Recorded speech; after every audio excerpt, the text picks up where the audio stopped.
Hello and welcome back to Sunday. We're going to talk about the big battle on Sunday, which you got to go to the field as an orc. Yeah, so we were playing as the Jotun, and basically our understanding was the Imperials had to get to a bunch of ritual stones and perform a ritual.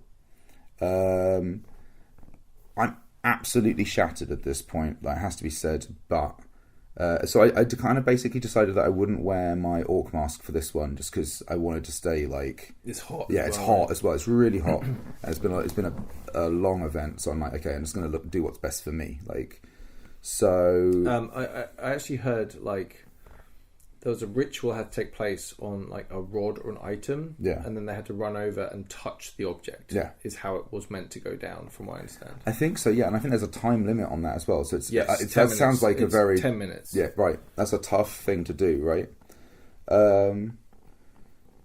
So I was really shattered walking up there, go through weapons check and stuff, and then all of a sudden, you get closer to the whole monstering thing, and you're just like, I really like monstering. Right, like monstering is just a lot of fun, and you should definitely monster. Like I could almost see monstering both days. To be honest with you, it's so cool. People play the skirmish crew the entire weekend and have a blast, right? So... Yeah, it's a great game. We got like put in this kind of small, light kind of skirmish unit essentially, and we ended up, just through the process of different units being given people, we ended up having like the smallest group, right? So we called ourselves like the Stingers, and our captain was like Queen Bee, and like he's fucking amazing, right? And we kind of got this really cool sort of camaraderie in the group, and we basically head off into the woods. And we're kind of like forming this little kind of line, essentially, just on the edges of the tree line. Yeah, I've heard about this battle, by the way, that like it was supposed to be Druge coming from all sides, and Jotun coming. Oh no, that was the other battle. That was the other battle, yeah. But I heard this one was like, oh, we should give some setup, by the way. The orcs. Yeah, well, see, I'd heard about this, but I was not sure about this, because I'm not really heavily involved in the political game.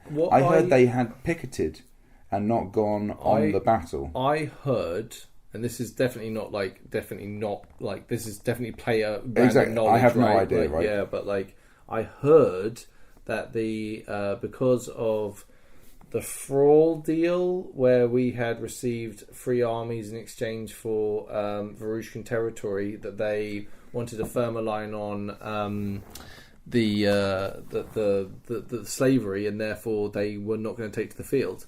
This is mind-bending role-play, repercussions, everything. This is, talk about kicking the beehive. This is huge. Like, so I was very loosely aware of this, I'd say, right? Like, I had heard it as a rumour, but I just didn't have time to check it out, basically. But yeah,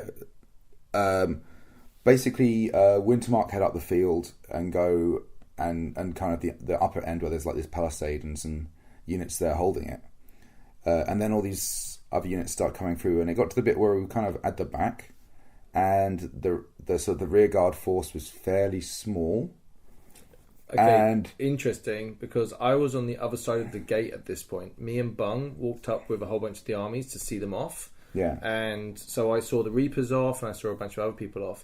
I know that forces were definitely engaged before the entire army had taken the field. Yeah. Like, definitely. Like, yeah, go on. So this kind of it's still a substantial force, by the way. Like it's important to say, but the scales of the battles, by the way, you got to think really very big, right? Like especially like in situations like this, you're talking at least 50 people, right? Like and that's a small amount, It seems that way, it's right? It's a drop in the ocean, yeah. But it's it's still a body of people, right? And you're not much more than that. Like us and this kind of other group that was there, we were probably ever slightly more.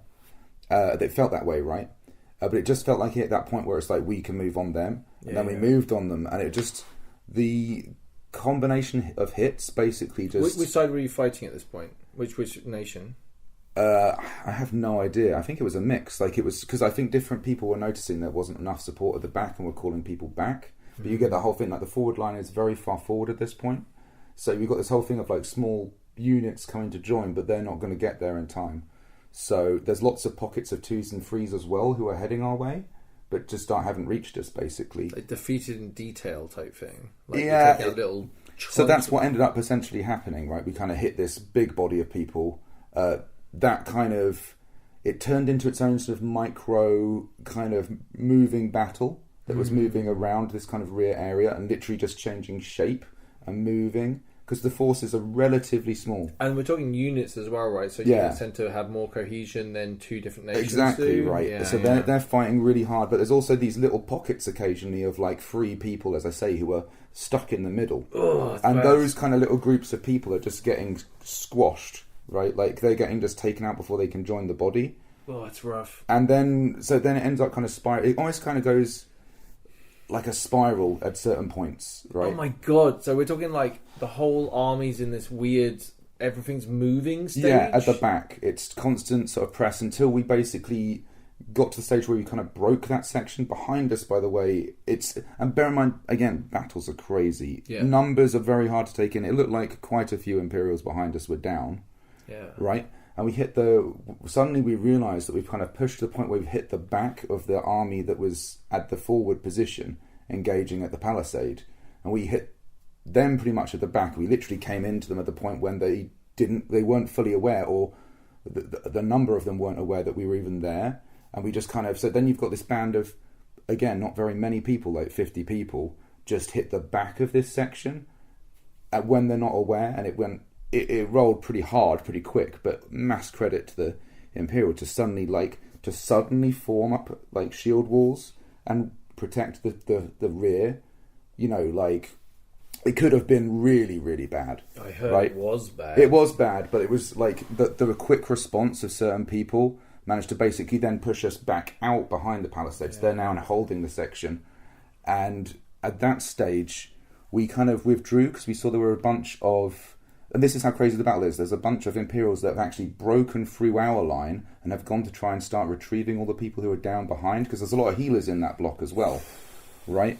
So, that was my impression of it. So then we kind of got these groups of people trying to extract people, and some of them are reasonably sized groups, and some are smalls, like 2s and 3s and solo people, just brave warriors of the Empire, just running back to save people, right? And then we kind of go back and we start like hitting these down, right? There was a bit, because again, these are relatively small forces. Like there might be like a block of 20 people, and even 50 on 20, it goes kind of quick, but there's still a thing. It moves around, right? It wheels. And while that's going on, and we're kind of pulling that to a close, there's like this person who's busy getting up their friend, right? And they're literally like, I don't know if they hero called them up or physicked them up or whatever. They're literally just about to get them on their knees. And there's like 4 of us. And we just go and rush them, right? One engages the patient. The other 3 of us engage the... who was literally hadn't had a chance to get up, right? It's crazy. So then we engage this guy who, like, the opening move was like a spinning sort of like attack that like cleaved one of us like straight away into a thing where I cleaved his leg, and then he spun round like cleaved one of our other people, then like blocked my attack with a whole ridiculous move, and then did like, you ever see like Troy, right? The bit where Achilles does the weird snooker cue behind the back thing. Like, I'm not even going, like, this is how it looks in my mind, I have to say, right? This is how it looks in my mind, because the set of sequences is so quick, right? And then cleaves me in the leg with this strike, right? So I'm down, these other 2 people are down and too far away. He'd also managed to get some hits on them too. And then it's him and me and this 4th person who's then at this point dealt with the patient has joined, just trying to like finish him off. It was like, whoever this person is, we got him. But the point was like, and then like this, like it's just me basically at that point and this other guy, and he's carrying me off because I'm cleaved still in the leg, right? I've got to get healed. And it was just one of those things where it's just like, whoever that guy is literally the most badass person I've ever seen. Like, it was outrageous. It was outrageous. he took 3 of us on at once, and like numbers are so important. To fight more than one person is a hell of a feat. To fight 3 or 4 at the same time is outrageous. It was. I'm not even kidding. And bear in mind that everything I just described is probably sort of not entirely true, but happened in an extremely quick amount of time. Right? We're talking like 12 seconds or something. I don't know. Right? Really quick. And it was so cool though. So massive props to him. But then there's the rest of the battle still left to go, and we're like, we've got to just go and press them, right, and press that forward position. And this is when it starts getting to the stage where, again, I think like just being in that press and just sort of when we hit them, there's so much stuff going on that essentially they just have to withdraw, right? And we're kind of giving them like a corridor which they can withdraw through. And bear in mind, like, none of this is easy, by the way. If at any point I've made it described like this is easy, like this is a lot of running around and really good, competent people who, you know, up against you. And so the Empire gets out and... Yeah, but they would negotiate off the field, I heard. I heard this. I didn't get 100% confirmation, so I wasn't entirely sure, but I was pretty certain that there was like a negotiated withdrawal, basically. But yeah, I mean, it's a lot. At the end of the battle, you know, after it winds down, and there's this kind of bit where they're withdrawing, and then they're not withdrawing quickly enough, so we go and just like attack them, but it was like in a really cool kind of like Jotun-y way where we just kind of like hit them, they pushed us back because there's a lot more of them at that point. And you know, it broke off, but it was kind of like moved it a bit quicker. It was cool. But then at the end of the battle, it was just so cool to hang with the group and walk back and all these kind of people you meet. That's the cool thing about going monstering, right? You'll meet like a group of people who like just completely sort of random nations, different places. You're not necessarily. Well, you'll fighting be Navarre, right? Usually, yeah. Right? Like, yeah, but with this, we kind of just got sort of siphoned into kind of groups depending on what we had. Oh, like the equipment we had. That's interesting. And that seemed to happen a bit more, actually. Kind of sucks that you don't get to hang with your friends, but I think that you can say that you want to, if you go there with people, you're like, we're a group. Okay, cool. And then so that's how it works. Sounds great. But I've always gone like as a solo pretty much, so I'm just happy to go in any group. But yeah, we had this like massive kind of thing, you know, the stingers were really good. Like our captain was amazing. We had this incredible medic. We had like one physic in the group, and like we're getting like cleaved left and right. All kinds of things are happening. This physic's like going absolutely crazy in the back, doing all these kind of surgeries and sort of healing kind of things. It's super duper good. Like the healer was amazing. It was amazing. It was really interesting watching you all come back from the fight. Yeah, and, like everyone's elated. But then the realisation of what you've done starts to sink in. Like, poor Millie was like, I was running around and I was killing this guy, killing that guy. And then I was just like, and then I realised that they were players and people. And I was just like, yeah, but that bloodlust, right? Like, that bloodlust takes over. And then you're there full of regret afterwards for the terrible things you've done. And I was like, how many do you think you did just by yourself there? And it's just like, at least 3. It was like... There was a lot of casualties. It's really interesting because you hear all kinds of different numbers, and then you hear all different types of confirmations of different numbers. But what's interesting is there are people who have an insane amount of hit points, and there are people who have an insanely long bleed time, and people who have like loads and loads of like the hero skills that get you up and all that kind of stuff. Yeah, like the basics like 330, is it? Yeah, and then the fortitude is like 430. Yeah, and it's right? not like you get to see, you know, you're not watching all the bodies and stuff, right? So no, that's what I mean. Like everyone's trying to stay alive, right? Yeah. Like let me put it this way: if you cleave my leg and you don't question me about whether I'm up or not, I'm gonna chug a potion as soon as I'm able, and I'm gone. Like I'm Jack in the boxing. I'm getting the fuck out of Dodge, right? So it's like there's lots of ways for people to survive. But man, I heard the casualties were pretty bad. I heard between 30 and 40 in the Brass Coast alone. Like, see, I heard that, but then I heard there was like 30, 40 for the whole empire. So I don't know. Maybe. Yeah.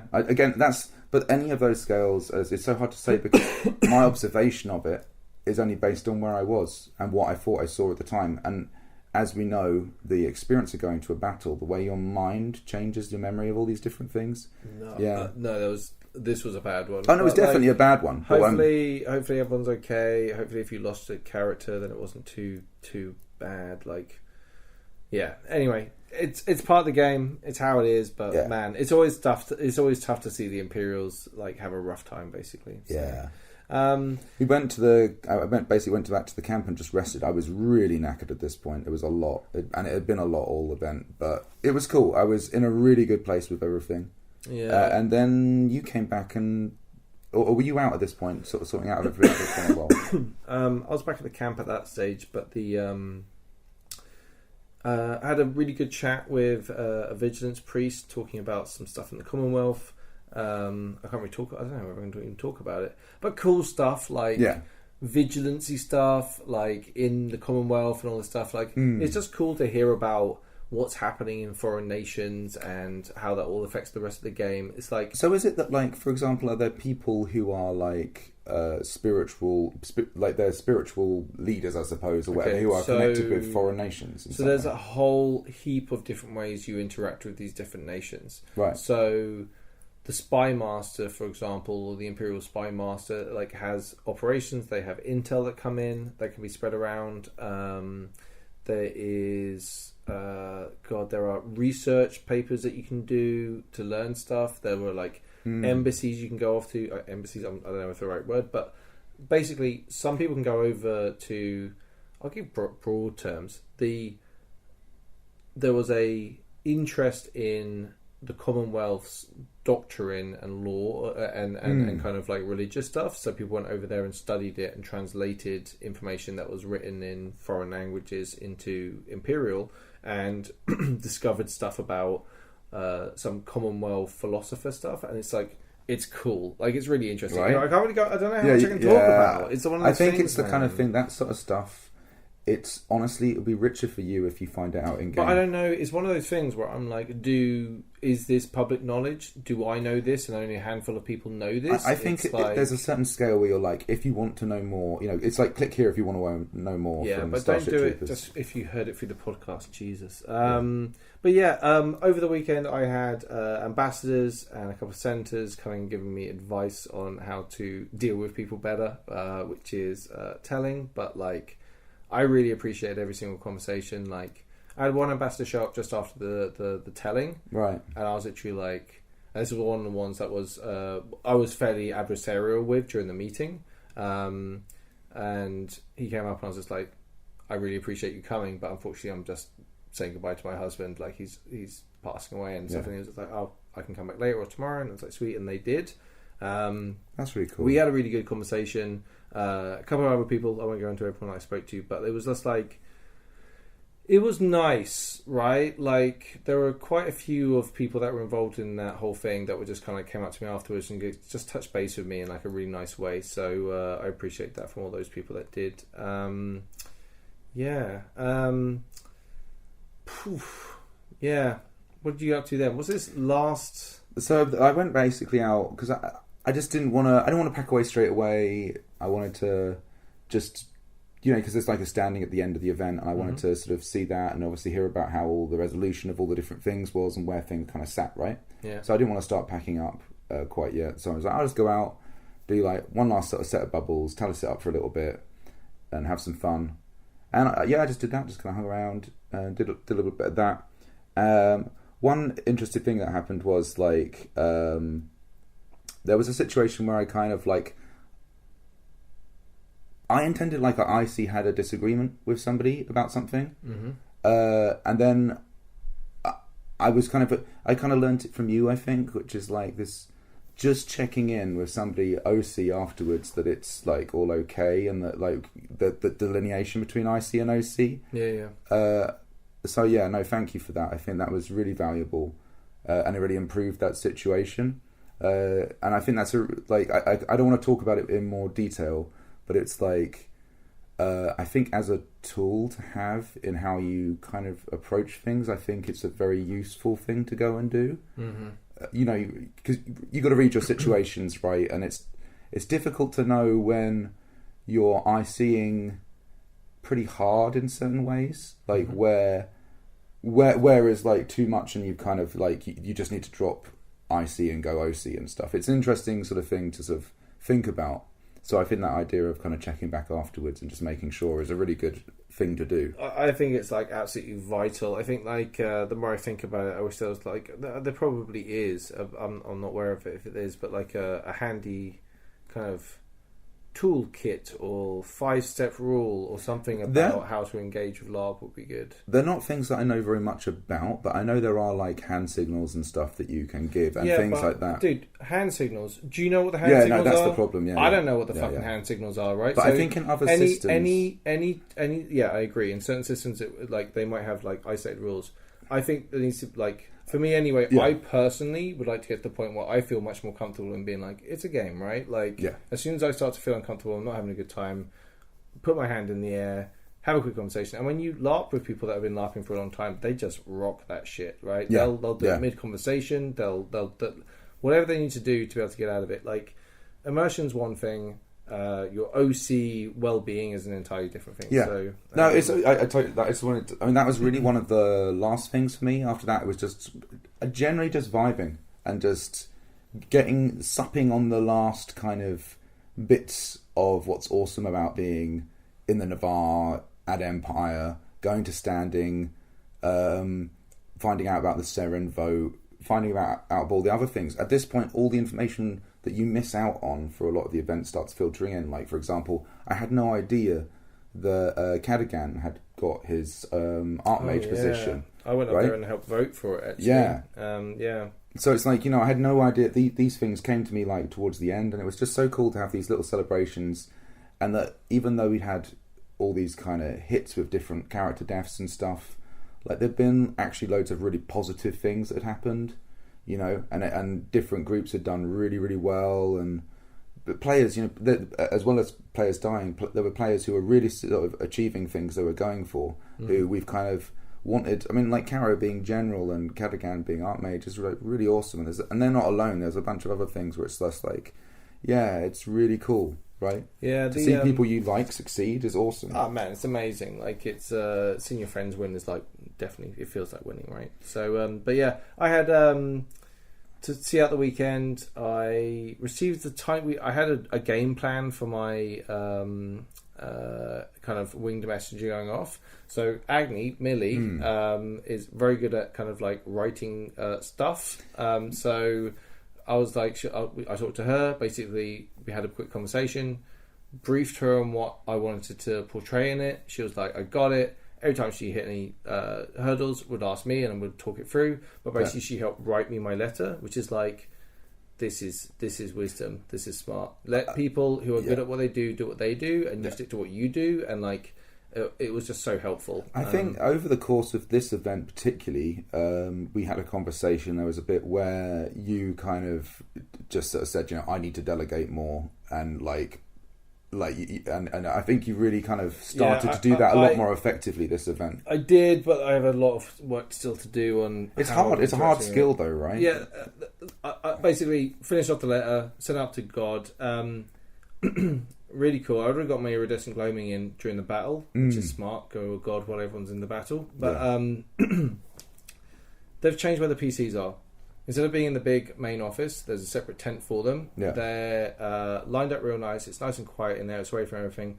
I have no idea if PD are listening to this and taking like our dumb advice on like feedback on stuff. Yeah. But if you did take it from me that there was like, it wasn't great the way that was positioned, this is so much better, and thank you so much if that is you doing it, because that rocks. I would like to be as arrogant to think it was me, but like, if it was for any reason, fucking A, it fucking rocks. So really appreciate that. Much nicer environment now. Because you're not in the main tent, it's way less busy and loud. Sure. So you're like, oh cool, chill. Millie helped me out with that again. Sent that off, did the ritual. Wing messenger away basically, which is kind of like the last ambassador thing to do of the weekend is wing messenger away and start to wind down and get used to not being in character. How do you feel like post event? Like, what's your sort of main read on your sort of your feelings about how it went and your emotions coming out of it? It's 48 hours out. I'm exhausted. Yeah. D&D last night where I Yeah. DM'd. Obviously, the day after you go to a really intense LARP, you want to RP like 20 fucking characters arriving at a party as a culmination for a whole chapter worth of effort. Like, that's exactly what you want to do. So, like, I'm knackered. Yeah, It was really emotionally a lot. It was a big learning experience. Like, I'm still not fighting, which is still a big part of this. I wish I was taking to the field and actually fighting and all that stuff. So, I don't know, mixed emotions, honestly. But at the same time, like, I'm going back at E4 and I'm going to love it, right? Like, it's kind of one of those things where overall the experience was amazing. If anything, the negatives are more like a kind of a thought-provoking self-reflection type thing, right? Where I need to start like being like, like I need to question how I interact with the game, how I interact with my role, making space for just fun and just really just enjoying some of the things, because it's one of the things that I've been lacking is doing the basic things that I really enjoy, the silly things that I enjoy, right? And I want to make much more time to do that. I don't know. Like I said, I've got a lot to think about. Yeah. We'll see how E4 is. Like, who knows what or E4 will bring me and my character and diplomatic situations. But like, I feel like I'm still developing. I'm getting better each time, even despite how the misplays I made this time round. It's like I still feel pretty positive about it. Yeah, right. And also there's the desire to improve, right? Which is like, that's a really nice thing. Like, dude, you got to have that. Like, you got to have, or at least try and have that positive attitude and stuff. Where it's just like, sometimes things are rough, but they're worthwhile doing because you'll benefit from doing them, right? Like, now, I'm not saying I would have lifted my hand up. I think I probably should have had like an OC conversation, actually taken the time to have that OC conversation instead of being like, OC, yeah, I'm fine, and then walking away, right? Like, I think also there's lots of other factors, like even sort of stupid stuff like making sure you're hydrated and you've got food. The basics are like, you really have to cover a lot of this stuff, because to be honest with you, a lot of stuff like that really does affect things, right? Like, yeah, I think like the problem that we have issues in the camp sometimes where what time is food, who's cooking, when, need to be much more established. Like, it doesn't matter what you're doing, food is served at this time, right? Like, we'll save you some if you're not here, but this is when food is served, right? Like, or like, I'll just take, like, I should have like made a habit of getting food, drinking water. Like, not that I drank a huge amount, but enough that I wasn't firing on all cylinders for that situation. So there's loads of personal responsibility stuff here that I need to work on, right? It's difficult though, right? That ultimately you're pushing yourself in ways that you've not Empire done. For me is a holiday. I haven't done holiday in a while, and like Empire is kind of like my holiday, so I want to chill out and have some fun. Now, I think I can still do that with my ambassador role, but I think like I need to figure out better ways of like, now is when I do this is when I do this, and then kind of like just be more responsible. It's not that complicated. No, but I think like you're quite, you really kind of latch onto stuff sometimes and kind of push for it because you care about it, right? Like IC and OC.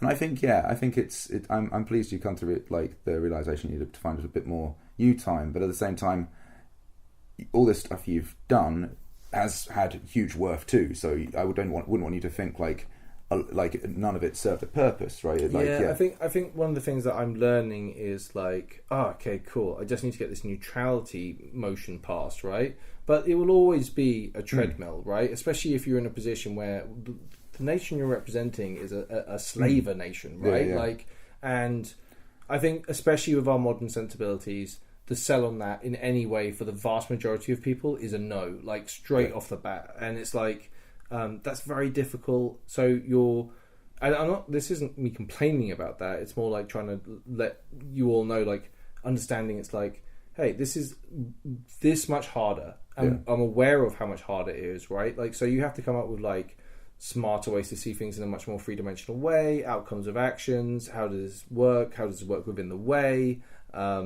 like in all this stuff. So I think the thing that I have to bear in mind is there isn't a correct answer to any of this, and you can play your position, but at the end of the day, there's lots of things moving around you, lots of political bodies, lots of factions, all that stuff, and basically you kind of need to. I need to learn to roll with those punches, basically.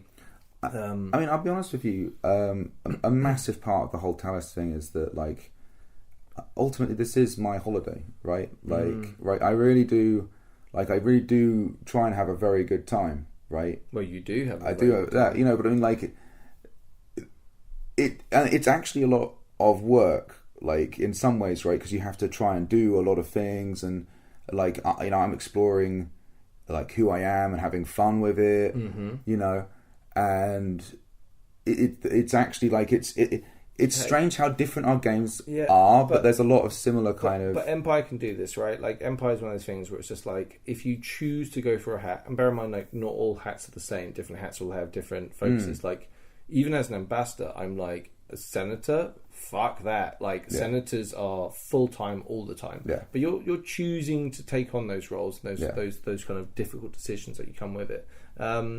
Now, like, but you can take on your own, like you've done, like Navarches, all this stuff. Like, hey, here's a good example: the Namarket. Yeah, they're doing amazing work down there. The bench is down there now, and I love the environment. Like, how many people knew that the fashion show was happening, and how many people were through traffic that stopped because you were there? And it's all like you're feeding in on yourselves, right? Like, you're providing something that's cool for them to watch, whereas the market gets more, like, prosperity because you're doing a fashion show there, right? It was cool, and it was a real, like, it felt like a real celebration of the street. Hey, it which feels it like kind of is. An alive, interactive, persistent world happening as you see it, right? And these are the things that are really, really cool in the Empire, is when you come across these small little vignettes of, like, things happening. Night markets in Varushka and all the different ceremonies are just so good, right? Like, you might walk past someone, like, singing a song, like obviously no one's walking past Arcan because we're in the arse end of nowhere, but, like, if you were walking past, then you'll get to see, like, a funeral taking place and a really emotional experience, right? Like, these are happening all over the field, and I think that's what makes it, like, I think people focus too much sometimes on the hat game and all of that stuff. Like, it does have lasting repercussions for everyone else in that's playing it, but I don't know. But at the same time, hey, everyone should take more of an interest in diplomacy and stuff. Like, I don't know what the correct answer is. I don't think there is one, and I think that's part of the thing. Like, the correct answer is the one that makes you happiest. Yes, that's the correct answer. Yeah, right? That is absolutely the correct answer. Like, because some people are going to be like, my entire thing is making spreadsheets of this and that and trying to maneuver in that fashion throughout the game. Other people just want to sing and play music for people and, like, have the best time ever, right? Some people just want to fight. Some people, like, but all these stuffs kind of feed into each other. So don't feel. I think one thing is that's, like, I feel pretty confident now that's, like, if I'm not into something now, I'm gonna not engage myself in that game in a responsible way, like, not too much of a kind of, like, throwing my toys out the pram type way and just, like, doing that way, but, like, in a kind of, no, like, I'm gonna interact with some things, I'm not going to interact with others. I'm just going to try and enjoy myself, I think so massively.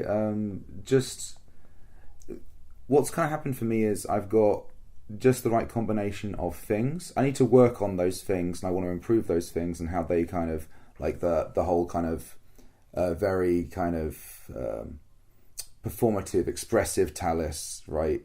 Sort of aspect, the social side of Talis, like he's having a party when he's there, kind of thing. We should have a read, man, and go through some bits and kind of see where, like, the big links are into Navari culture, and then just kind of embody that, right? Like, it's I think it's, and then but then having that, and then having the Navarches, it's very much like I also have, like, some bits of my game that are very serious, and there's really cool things that I can do, and it gets me just enough of, like, it's not a hat, right, but it's kind of like one of those player-led hats. Or dude, even, like, the funeral was, like, that was for everyone, right? Like, all these parts of the game which are, and bear in mind, like, the funeral's heavy, right? Like, everyone's lost somebody, right? And it's like, I don't know. I had big feels this weekend in a number of different ways, which were pretty heavy, and, like, but so worthwhile. Like, so worthwhile. I think if anything, like, we're 48 hours out. I'm like emotionally like satisfied. I don't know how to describe it. Like I'm spent and satisfied, and I'm like, I think that's kind of like one of the things I've kind of maybe not struggled with tonight. Is kind of like, I don't know. I'm still processing some bits, but I'm also in a kind of zen chill with a whole bunch of it. So I don't know. I'm looking forward to E4. Oh, no, massively. And the thing is, from the game, I got just the right degree of. I've kind of discovered kind of what I want, and now it's just a matter of E4 is kind of like I just want to improve those things and do it better. And the idea of having that as being my game going forward, I'm totally, I'm super hyped for it. Yeah. And there's all the spice that, of course, is going to await us in the wins and the everything to come, right? That Andy Raff, man, he's out there right now. I mean, and this is one thing we didn't talk about. I just will really quickly throw this in to show you, like, how a massive event like this can just come upon you, and that's when we're all sitting in camp and we hear, "Where were you? Where were you?" And it was basically a bunch of people who'd gone on the battle, like chanting at the orc camp because they hadn't gone to the battle. God. And there's like this thing called like I think is it bad music or wrong or loud music or something, and I think it's like the marcher. It's a marcher thing where they kind of go and play bad music at you as like a protest kind of thing. So you can't speak and be heard. Yeah, all that kind of stuff, right? And then the orcs start doing like a counter thing to it. And this, by the way, what happened at the end on Sunday as a result of the battle and that whole thing outcoming is absolutely ginormous. It's huge. Like it's and this happens right at the end of the event, right? Basically, and who knows what comes next? Yeah, amazing. I don't know. Like the things always blow up. Yeah. But we're still an empire. Yeah. Right? Like I say this, like, yeah. And then in like next event, like the orcs splinter off or some shit. But no, it's like there's always like a certain like the empire will remain. It will endure. Yeah. Do you know what I mean? Like at least for 5 to 6 more years. So that's something to look forward to. Yeah. Thank you all for listening. Thank you to our patrons. Wow, like, oof. Bring on E4. Bring on E4. Thank you, everyone. Strength to the Empire. Straight to the bar!